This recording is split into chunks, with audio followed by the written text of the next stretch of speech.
दोस्तों स्वागत है तमारू આજના વિડિયોમાં આપણે વાત કરવાના છે કે જ્યારે પણ તમે તમારું ચૂંટણી કાર્ડ એ આધાર કાર્ડ સાથે લિંક છે કે નહીં તેનું સ્ટેટસ તમે ચેક કરવા જાવ છો તમારી પાસે રેફરન્સ આઈડી નંબર અહીંયા માંગતા હોય છે પણ આ વિડિયોમાં હું તમને માહિતી આપવાનો છું કે તમારી પાસે જો રેફરન્સ આઈડી નંબર નથી તો પણ તમે તમારું ચૂંટણી કાર્ડ આધાર કાર્ડ સાથે લિંક છે કે નહીં તેનું સ્ટેટસ તમે ઓનલાઈન કેવી રીતે ચેક કરી શકો છો દોસ્તો જ્યારે પણ આપણે ચૂંટણી કાર્ડને આધાર કાર્ડ સાથે લિંક કરતા હોઈએ છીએ તો લિંક કરી લીધા પછી આપણને એક રેફરન્સ આઈડી નંબર મળતો હોય છે આ પ્રકારનો એક રેફરન્સ આઈડી અહીંયા હોય છે જોઈ શકો છો અહીંયા ગુજરાતીમાં જેને સંદર્ભ આઈડી કહેવાય છે આ પ્રકારના રેફરન્સ આઈડીનો યુઝ કરીને તમે તમારું સ્ટેટસ અહીંયા ચેક કરી શકો છો કે તમારું અહીંયા ચૂંટણી કાર્ડ આધાર કાર્ડ સાથે લિંક છે કે નહીં પણ આ વિડીયોમાં હું તમને રેફરન્સ આઈડીનો યુઝ કર્યા વગર બતાવીશ કે તમે તમારું વોટર આઈડી કાર્ડ એ આધાર કાર્ડ સાથે લિંક છે કે નહીં તેનું સ્ટેટસ તમે કેવી રીતે ચેક કરી શકો છો વિધાઉટ રેફરન્સ આઈડી તો વિડીયોની શરૂઆત કરીએ એ પહેલાં જો તમે ચેનલ પર નવા છો તો ચેનલને સબસ્ક્રાઇબ કરી લેજો ચલો વિડીયોની શરૂઆત કરીને જાણે કે તમારું ચૂંટણી કાર્ડ આધાર કાર્ડ સાથે લિંક છે કે નહીં તેનું સ્ટેટસ તમે કેવી રીતે ચેક કરી શકો છો ચૂંટણી કાર્ડ એ આધાર કાર્ડ સાથે લિંક છે કે નહીં એ ચેક કરવા માટે સૌપ્રથમ તમારે પ્લે સ્ટોરમાં આવવાનું છે પ્લે સ્ટોરમાં આવીને તમારે વોટર હેલ્પલાઇન નામની એક એપ્લિકેશન છે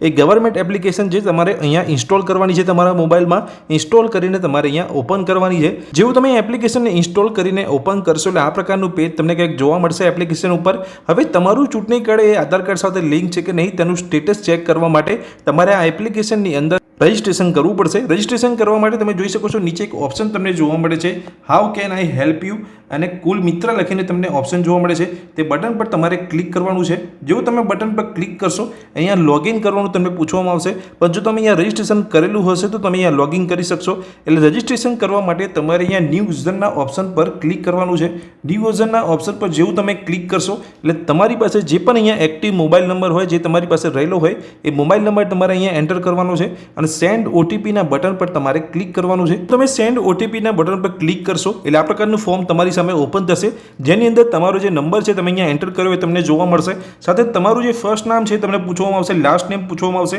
અને તમારે અહીંયા એક સિક્યોર પાસવર્ડ જનરેટ કરવાનો હોય છે જેની મદદથી આપણે એપ્લિકેશનની અંદર લોગિન કરીશું એટલે જે પણ પાસવર્ડ તમે અહીંયા જનરેટ કરો છે તમારે નોંધીને રાખવાનો છે અને નીચે તમને જે અહીંયા ઓટીપી આવે મોબાઈલ નંબર એન્ટર કર્યા પછી એ ઓટીપી એન્ટર કરવાનો છે અહીંયા સબમિટ પર ક્લિક કરવાનું છે એટલે તમારું એપ્લિકેશનની અંદર રજિસ્ટ્રેશન થઈ જશે હવે જે તમે અહીંયા રજિસ્ટ્રેશન કરતી વખતે મોબાઈલ નંબરનો યુઝ કર્યો છે અને જે પાસવર્ડ જનરેટ કર્યો છે તેની મદદથી તમારે એપ્લિકેશનની અંદર લોગિન કરવાનું છે હવે એપ્લિકેશનની અંદર લોગિન કરવા માટે પાછા આપણે અહીંયા હોમ પેજ પર આવી જઈશું એપ્લિકેશનના અને જે અહીંયા બટન તમને જોવા મળે છે કુલ મિત્રનું તે બટન પર તમારે ક્લિક કરવાનું છે આ પ્રકારનું પેજ તમારી સામે અહીંયા ઓપન થઈ જશે હવે આપણે રજિસ્ટ્રેશન કરતી વખતે જે મોબાઈલ નંબરનો યુઝ કર્યો હતો એ અહીંયા એન્ટર કરવાનો છે અને જે પાસવર્ડ જનરેટ કર્યો હોય તે અહીંયા એન્ટર કરવાનો છે અને સેન્ડ ઓટીપી પર તમારે ક્લિક કરવાનું છે જેવું તમે સેન્ડ ઓટીપી પર ક્લિક કરશો એટલે આ પ્રકારનો અહીંયા ઇલેક્શન કમિશન ઓફ ઇન્ડિયા તરફથી એક ઓટીપી આવશે જે તમારે નીચે અહીંયા એન્ટર કરવાનો છે અને અહીંયા લોગિન નાવ પર ક્લિક કરીને એપ્લિકેશનની અંદર લોગિન કરી લેવાનું છે હવે એપ્લિકેશનની અંદર લોગિન કરી લીધા પછી તમારું ચૂંટણી કાર્ડ એ આધાર કાર્ડ સાથે લિંક છે કે નહીં તેનું સ્ટેટસ તમે જોઈ શકશો હવે સ્ટેટસ જોવા માટે ફરીથી આપણે જે બટન અહીંયા છે કુલ મિત્રનું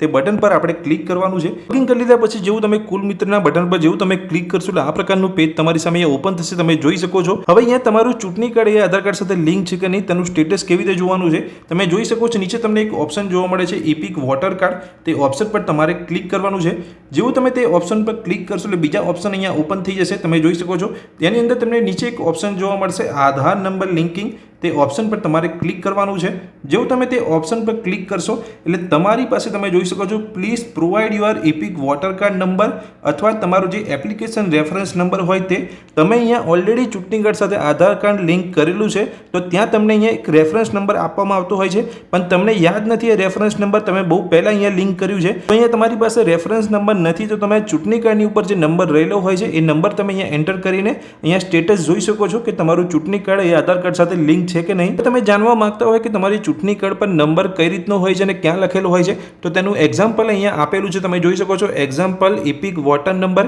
આની પર જેવું તમે ક્લિક કરશો એટલે ચૂંટણી કાર્ડ પર જે નંબર રહેલો હોય છે તમારે ક્યાંથી લેવાનો છે એની માહિતી તમને અહીંયા મળી જશે હવે સિમ્પલી તમારે અહીંયા નીચે તમે જોઈ શકો છો અહીંયા ટેક્સ્ટની અંદર તમારે જે અહીંયા ચૂંટણી કાર્ડ પર જે નંબર રહેલો છે એ નંબર તમારે અહીંયા લખવાનો છે અને સેન્ડ બટન પર તમારે અહીંયા ક્લિક કરવાનું છે હવે મારા જે ચૂંટણી કાર્ડ પર જે અહીંયા ઇપિક નંબર એટલે જે નંબર લખેલું છે ચૂંટણી કાર્ડ ઉપર એમાં અહીંયા લખી લખી દીધો છે ટેક્સ્ટની અંદર અને લખીને હું અહીંયા સેન્ડ પર ક્લિક કરીશ. જે હું અહીંયા સેન્ડ પર ક્લિક કરીશ અહીંયા મેસેજ તમને જોવા મળે છે કે your request has been received, એટલે ચૂંટણી કાર્ડ સાથે આધાર કાર્ડ લિંક કરવાની જે પ્રોસેસ છે મેં કરી લીધેલી છે અને તેની એપ્લિકેશન તે લોકોને મળી ગઈ છે. એ મેં એપ્લિકેશન ઓલરેડી અહીંયા સક્સેસફુલી સબમિટ કરેલી છે. તો દોસ્તો તમે પણ જો અહીંયા ચૂંટણી કાર્ડ સાથે આધાર કાર્ડ લિંક કરવા માંગતા હોય તો તેની પર ઓલરેડી મેં ચેનલ પર વિડીયો બનાવેલો છે. એ વિડીયો જોઈને તમે સિમ્પલી અહીંયા એપ્લિકેશન પરથી તમારા ચૂંટણી કાર્ડને આધાર કાર્ડ સાથે લિંક કરી શકશો. તો અહીંયા જે મેસેજ જોવા મળે છે કે your request has been received, એટલે કે તમારા ચૂંટણી કાર્ડ સાથે આધાર કાર્ડ લિંક કરવાની જે રિક્વેસ્ટ છે એમને મળી ગઈ છે. એટલે આ રીતે તમને ખ્યાલ આવી જશે કે તમારું જે ચૂંટણી કાર્ડ સાથે આધાર કાર્ડ લિંક કરવાની જે પ્રોસેસ છે એ થઈ ગઈ છે.